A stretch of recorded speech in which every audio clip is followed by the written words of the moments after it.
ही everyone, आज हम करने वाले हैं क्लास 8 चैप्टर नंबर 13 के क्वेश्चन आंसर, जिसका नाम है फेदर्ड फ्रेंड। चैप्टर तो आपने पढ़ ही लिया होगा, तो अभी हम जो है इसके क्वेश्चन आंसर करेंगे। आई होप आपको अच्छे से समझ आ जाएंगे। जिसको भी ना समझ आए वो मुझे कमेंट बॉक्स में बता सकता है। मैं आपको जो आंसर्स हैं वो और इजी लैंग्वेज में भी प्रोवाइड करवा दूंगी। ठीक है, तो चलिए स्टार्ट करते हैं आज की वीडियो। क्वेश्चन नंबर 2 हम कर रहे हैं, जिसमें हमारे पास क्वेश्चन है आंसर द फॉलोइंग क्वेश्चंस। कुछ क्वेश्चंस हैं जिनके हमें आंसर्स करने हैं। तो फर्स्ट क्वेश्चन है, what was the purpose of the alarm, what had caused it's failure.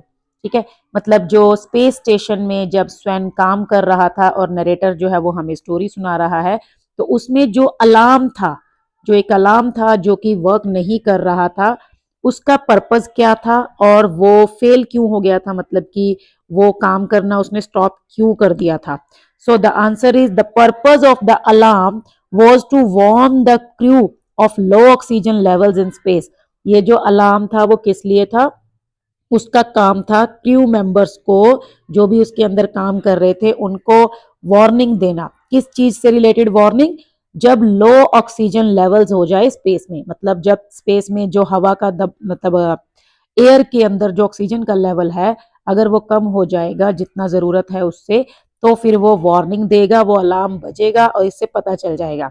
लेकिन द अलार्म फेल्ड, लेकिन वो अलार्म फेल हो गया था because an eclipse caused part of the air purifier to freeze, क्योंकि एक ग्रहण लगा था धरती पे उस दिन, और उसकी वजह से क्या हुआ था, एक जो पार्ट था एयर प्योरीफायर का जो कि हवा को प्योरीफाई करता है, उसका एक पार्ट फ्रीज हो गया था।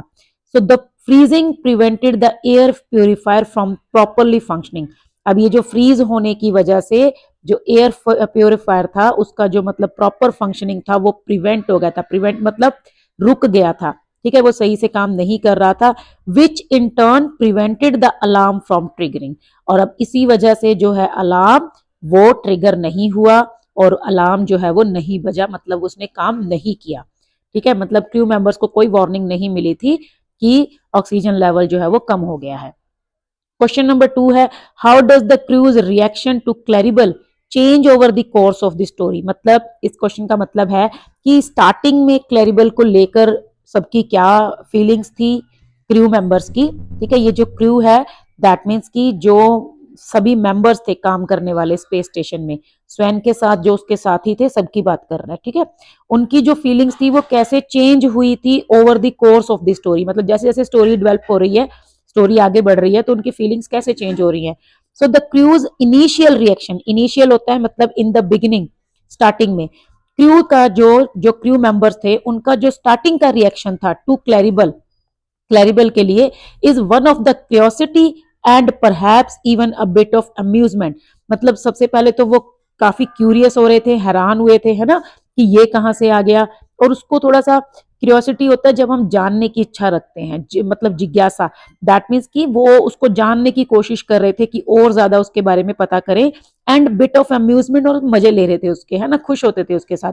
सो they are surprise to see a pet on board the space station.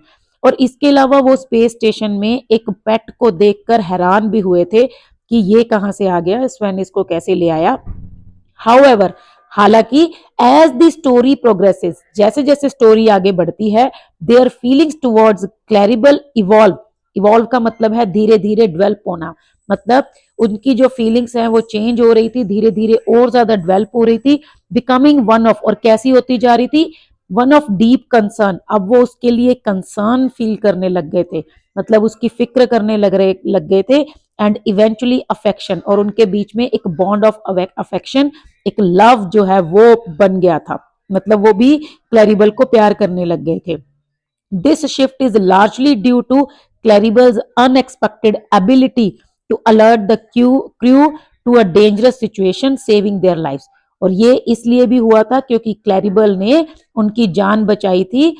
Unexpected ability मतलब उसकी जो, मतलब कोई उम्मीद भी नहीं कर सकता था कि वो इस तरह से एक डेंजरस सिचुएशन में क्रू को अलर्ट करेगी और उनकी जान बचाएगी। तो मतलब क्या है, देखो जब भी हम कोई पेट घर में लाते हैं, पहले दिन हम कैसे होते हैं, सबसे पहले तो आपको सरप्राइज मिलेगा, है ना। पापा मम्मा आपके लिए अगर एक पेट ले आए, जो भी आप काफी टाइम से चाहते हो या नहीं भी चाहते हो, तो भी एक घर में अगर एक पेट आ गया, सबसे पहला हमारा रिएक्शन होगा सरप्राइज का, ठीक है। So they are surprise to see a pet on board.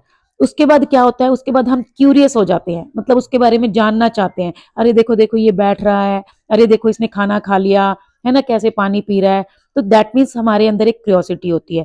उसके बाद क्या होता है, अम्यूजमेंट, मतलब हम उसके साथ खुश होने लगते हैं, मजे लेने लगते हैं, खेलने लगते हैं। लेकिन ये होता है स्टार्टिंग फेज में। जैसे जैसे हम उस पेट के साथ टाइम बिताते हैं, है ना, 2 दिन 4 दिन, हफ्ते, महीने, फिर साल, फिर आपका जो अफेक्शन क्रिएट हो जाता है, फिर आप उसको प्यार करने लग जाते हो, फिर वो आपका एक फैमिली मेंबर बन जाता है।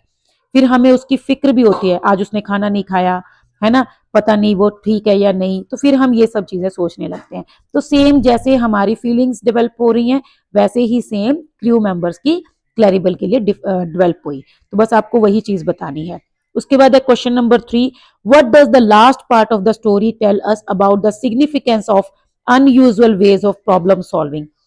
मतलब लास्ट में वो कहता है ना कि अगर आप एक बर्ड साथ में लाए हो या आपको स्पेस स्टेशन में अगर कोई पेट मिल गया है, तो आप बेफिक्र हो जाइए, आपकी जो सिक्योरिटी है वो डबल हो गई है, और बिना किसी फालतू के खर्चे के।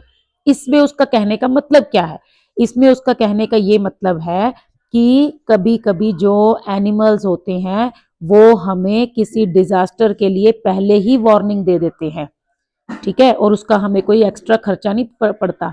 अब देखो जैसे लोगों के घरों में जैसे बर्गलर अलार्म होते हैं, है ना, चोरी से अलार्म लगाते हैं लोग, उसका खर्चा पड़ता है, इलेक्ट्रिसिटी से चलता है, या मान लो लगवाना भी पड़ता है, उसकी उसकी जो है मेंटेनेंस भी करानी पड़ती है, खराब हो गया तो ठीक कराना पड़ता है। लेकिन अगर यही हमने एक डॉग रखा हो, है ना, तो जैसे ही कोई आएगा वो डॉग जो है वो बाग करेगा, दैट मीन्स हमारी सेफ्टी बढ़ गई, ठीक है। तो ऐसा सा ही कुछ इस क्वेश्चन में पूछ रहा है। सो आंसर है the unusual ways of problem solving, मतलब प्रॉब्लम सॉल्विंग का एक अजीब सा तरीका जरूर है, ये अनयूजुअल है, जो कि बहुत कॉमन नहीं है।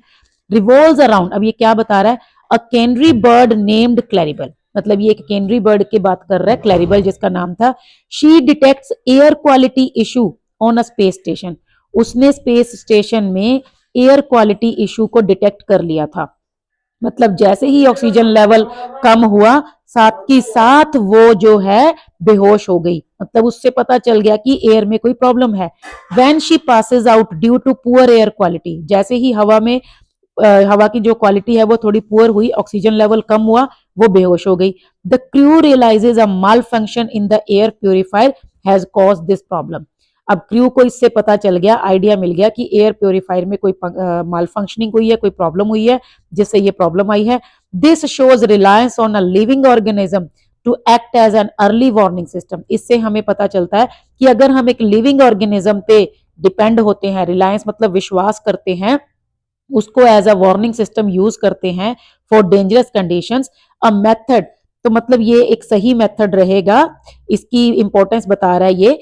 और ऐसा मेथड है that might not be immediately obvious और कन्वेंशनल इन स्पेस, हालांकि जिसको एकदम से एक्सेप्ट नहीं किया जा सकता, या उसको बहुत ज्यादा अभी ट्रस्ट नहीं करेंगे स्पेस में, तो लेकिन उसकी इंपॉर्टेंस बता रहा है कि इस तरह से भी काम किया जा सकता है, ठीक है। उसके बाद question number 4, justify the appropriateness of the title of the story. Title क्या है, सबसे पहले हमें टाइटल पता होना चाहिए। दिस इज फेदर्ड फ्रेंड, ठीक है। फेदर्ड का मतलब है पंखों वाला, फ्रेंड का मतलब है साथी। तो एक ऐसा साथी, एक ऐसा कंपेनियन जिसके पंख हैं। अब जिसके पंख हैं दैट मीन्स कि वो एक बर्ड है। तो जो टाइटल है वो फेदर्ड फ्रेंड बिल्कुल जस्टिफाइड है, बिल्कुल अप्रोप्रिएट है, क्योंकि इसके अंदर एक बर्ड की बात की गई है जिसने क्रू मेंबर्स की लाइफ बचाई थी, और वो उनका एक कंपेनियन, उनका एक फ्रेंड बन गया था। So the title of the story feather friend is appropriate. The story directly related to the core theme of friendship and the bond between humans and animals, क्योंकि जो स्टोरी है वो किससे रिलेट करती है, the friendship and the bond between human and animals, particularly birds, लेकिन यहां पर बात हो रही है बर्ड्स की। The title evokes the image of a bird, title जो है वो हमें क्या बता रहा है, एक बर्ड की इमेज शो कर रहा है एज अ कंपेनियन, साथी की तरह, as a source of joy, एक खुशी का source, that supports the narrator's focus on the relationship between Swan and Claribel who is a canary bird, ठीक है। मतलब जो नरेटर है वो हमें स्वैन एंड क्लैरिबल के बीच में एक रिलेशन बता रहा है, और क्लैरिबल कौन है, जो कि एक बर्ड है, ठीक है। नेक्स्ट क्वेश्चन है question number 5, without Claribel we should soon have been slightly dead. कि क्लैरिबन के बिना, अगर क्लैरिबल ना होता तो हम मर जाते। What does this line suggest about uncertainty of life in space? मतलब ये जो है स्पेस में लाइफ की अनसर्टेनिटी, मतलब जिसके बारे में हम कुछ नहीं कह सकते, उसको कैसे सजेस्ट करता है। So this quote highlights the crucial role of Claribel. ये जो कोट है ये हाईलाइट करती है क्लैरिबल के इंपॉर्टेंट रोल को in alerting the space station crew to potentially deadly situation. मतलब जो कि उसने अलर्ट किया था स्पेस स्टेशन में क्रू मेंबर्स को एक ऐसी सिचुएशन के अगेंस्ट, मतलब एक ऐसी सिचुएशन के लिए जो कि उनकी जान भी ले सकती थी, जिसके अंदर इतना पोटेंशियल था, इतनी पावरफुल सिचुएशन थी वो, इतनी सीरियस कि उनकी जान भी ले सकती थी, caused by a malfunctioning air purifier. और जो कि एयर प्यूरिफायर का मेल फंक्शनिंग की वजह से हुई थी, मतलब एयर प्यूरिफायर ने काम करना बंद कर दिया था उस वजह से। They would have suffered from the poisonous atmosphere. अगर क्लैरिबल उनको मतलब वार्न ना करती, या क्लैरिबल जो है जो सिम्टम उसने दिखाया वो ना दिखाती, तो फिर क्या होता, वो इन्वायरमेंट जो है वहां का जो एटमोस्फेयर था वो पॉइजनस हो जाता, क्योंकि ऑक्सीजन लेवल कम हो जाता तो सब जो बाकी की गैसेस बढ़ जाती, तो फिर वो वहां पे उस वजह से उनकी वो मर जाते। Without Claribel sensitivity to changes in the air. मतलब जो क्लैरिबल है वो एकदम से जैसे ही एयर चेंज हुई वो इतनी सेंसिटिव थी कि वो साथ के साथ उसने सिम्टम्स दिखा दिए। इस वजह से उनको हिंट मिल गया कि कुछ प्रॉब्लम है, तो जैसे ही हिंट मिला और वो सेफ हो गए, मतलब उन्होंने अपने आप को संभाल लिया, सिचुएशन को हैंडल कर लिया।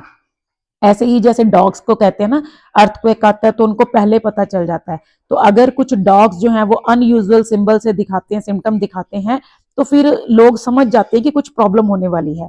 ठीक है, तो इससे क्या होता है, मतलब कि पता चल जाता है, तो उम्मीद है कि हम चीजों को संभाल सकते हैं। उसके बाद नेक्स्ट क्वेश्चन है, question number 6, explain how has the writer presented science fiction with the touch of humour. कि ये एक साइंस फिक्शन है, साइंस से रिलेटेड है, लेकिन इसमें उसने एक ह्यूमर टच दिया है, मतलब बीच बीच में हमें हंसी भी आती है, तो वो कैसे लाइट हार्टेड सी बनाई है, मतलब बहुत ज्यादा सीरियस सिचुएशन नहीं है, तो वो कैसे है। The narrator's disbelief in the canary. मतलब एक तो उसका कैनरी में disbelief and his rule breaking attitude, जो वो कहता है ना स्टार्टिंग में कि मुझे नहीं लगता ऐसा कोई रूल है, लेकिन अगर होता भी तो स्वेन ने उसको फॉलो ना किया होता। तो ये जो एटीट्यूड दिखाया गया है, इससे ह्यूमर क्रिएट होता है अगेंस्ट द सीरियस मिशन। हालांकि देखो स्पेस में वो कितने सीरियस मिशन के लिए जा रहे हैं, और वो साथ में आराम से अपना बर्ड उठा के जा रहा है कि भाई मैं तो अपना पेट साथ में लेके जाऊंगा। तो ये एक कॉमेडी टच दिया गया है, ह्यूमर टच दिया गया है। उसके बाद है एक्सेजरेटेड डिटेल्स, मतलब जो डिटेल्स को बढ़ा चढ़ाकर बताया गया है, कि जैसे वहां पे चीजें फ्लोट करती थी, या उसके ऊपर सिर के ऊपर एक पिलर था जो उसके सर पे लगा है ना नरेटर के, और उसका हेड घूम रहा है, और फिर वो कहते हैं ना जब वो तारे गायब हो जाते हैं, तो ऐसे ऐसे जो भी डिटेल्स हैं। द फॉल्टी अलार्म, जो अलार्म नहीं बजा, बताओ अलार्म खराब हो गया इनका। And the cruise slow reaction, और ऊपर से क्रू वाले क्या कह रहे हैं, आराम से अपना खाना खा रहे हैं, ब्रेकफास्ट कर रहे हैं, है ना, इंजीनियर भी बोल रहा है अरे कुछ नहीं हुआ। तो ये सब भी कॉमेडी में ऐड करता है, मतलब कॉमेडी इफेक्ट देता है, comic effect. Sven is a crew member, Sven भी एक क्रू मेंबर है, and he brings Claribel aboard, और क्लैरिबल को लेके आ जाता है अपनी मर्जी से। So he is presented as a somewhat eccentric, उसको भी अजीब दिखाया गया है, एंड अनप्रिडिक्टेबल फिगर। ठीक है, that adds to the overall humorous tone of the story. इस सब में भी हमें थोड़ा हंसी आती है और कॉमिक इफेक्ट दिया गया है। मोर ओवर, इसके अलावा क्या है, the unexpected way in which Claribel revives. मतलब क्लैरिबल एकदम से होश में आता है, फिर एकदम से बेहोश हो जाता है, और सबसीक्वेंट इवेंट्स, उसके बाद के जो इवेंट्स हैं, such as the air purifier freezing, की एयर प्यूरिफायर फ्रीज हो गया। This provides moments of light hearted amusement to the story. ठीक है, इससे जो है वो कॉमिक इफेक्ट जो है स्टोरी को अम्यूजिंग बनाया गया है, मतलब लाइट हार्टेड रखा गया है स्टोरी को, कि सीरियस कंडीशन नहीं दिखाई गई कि ऐसा हो गया है ना, जैसे में मतलब ट्रेजेडी नहीं बनाया गया, उसको कॉमेडी रखा गया है। उसके बाद क्वेश्चन नंबर 7, लास्ट क्वेश्चन है, how would Sven reflect on his experience of almost losing Claribel for saving the lives of the entire crew. मतलब स्वेन कैसे रिएक्ट करता अगर क्लैरिबल को कुछ हो जाता, बाकी के क्रू मेंबर्स की लाइफ बचाते हुए, मतलब अगर क्लैरिबल मर जाती तो स्वैन का क्या जो है रिफ्लेक्शन, मतलब कैसे वो रिएक्ट करता, मतलब उसका जो है ये किस टाइप का एक्सपीरियंस रहा होगा। So Sven would likely reflect on the tragic loss of Claribel. Obvious ही बात है, अगर क्लैरिबल को कुछ हो जाता तो वो रिफ्लेक्ट तो करता ही, and acknowledge her role in saving the lives of the entire member. ठीक है, मतलब फिर वो क्या करता, उसके रोल को, जो भी वो सबकी जान बचाती उस चीज को एक्नॉलेज भी करता कि भाई हाँ क्लैरिबल की वजह से ही हम सब बच गए। The loss of Claribel would be mourned as a personal and profound tragedy, मतलब ये एक ट्रेजेडी की तरह लगता। अगर इस स्टोरी के अंदर क्लैरिबल मर जाती तो फिर हमें भी थोड़ा फील होता ना, हम लोगों को भी दुख होता है कि यार छोटा सा बर्ड जो है वो मर गया, है ना। सो और स्वैन को भी शायद रिग्रेट होता कि वो उसको क्यों ही स्पेस में लेकर आया। तो ये जो उसका जो लॉस है उस पर दुख होता सबको, मौन मतलब दुख होता, और पर्सनली भी, और जो है इसको एक ट्रेजेडी बन जाता। In the light of the affectionate bond she shared with the crew, मतलब जितना उनको आपस में प्यार हो गया था क्रू मेंबर्स को और उस बर्ड को, ठीक है, तो ऑब्वियस सी बात है सब दुखी होते। However the story also emphasises the profound impact of her alertness, इसके अलावा जो है वो स्टोरी जो है वो उसकी अलर्टनेस को भी दिखाती है। That highlights her accidental yet significant contribution to their survival, हालांकि मतलब कोई उसने बहुत बड़ा काम नहीं किया था, बाय चांस ही हुआ था ये कि एकदम से एयर प्यूरिफाइड, मतलब एयर की क्वालिटी लो हुई और वो बेहोश हो गई। अब उसने तो स्पेशल तो कुछ नहीं किया, लेकिन फिर भी उसने एक इंपॉर्टेंट रोल प्ले किया क्रू मेंबर्स की जान बचाने में। तो इन सब चीजों को लेकर जो क्रू मेंबर्स थे वो उसके साथ अटैच हो गए थे काफी, है ना, उसके साथ काफी प्यार हो गया था उनको। तो अगर उसको कुछ हो जाता तो ऑब्वियस सी बात है कि सब दुखी होते। ठीक है, तो ये थे हमारे क्वेश्चन आंसर इस चैप्टर के, थोड़े से मतलब मुश्किल जरूर आपको लग सकते हैं, लेकिन ऐसा नहीं है, आप एक या दो बार इनको रिवाइज करेंगे तो इजीली हो जाएंगे। तो आज के लिए बस इतना ही, मिलते हैं नेक्स्ट वीडियो में। आपके लिए मैं नेक्स्ट जो है रिपोर्टेड स्पीच की वीडियो लेकर आऊंगी, तो बने रहिएगा मेरे साथ, चैनल को सब्सक्राइब कर लो, वीडियो को लाइक शेयर जरूर कर देना, और रिपोर्टेड स्पीच की प्रैक्टिस मैं आपको अच्छे से करा दूंगी। ठीक है, तो मिलते हैं नेक्स्ट वीडियो में। Thank you, bye bye.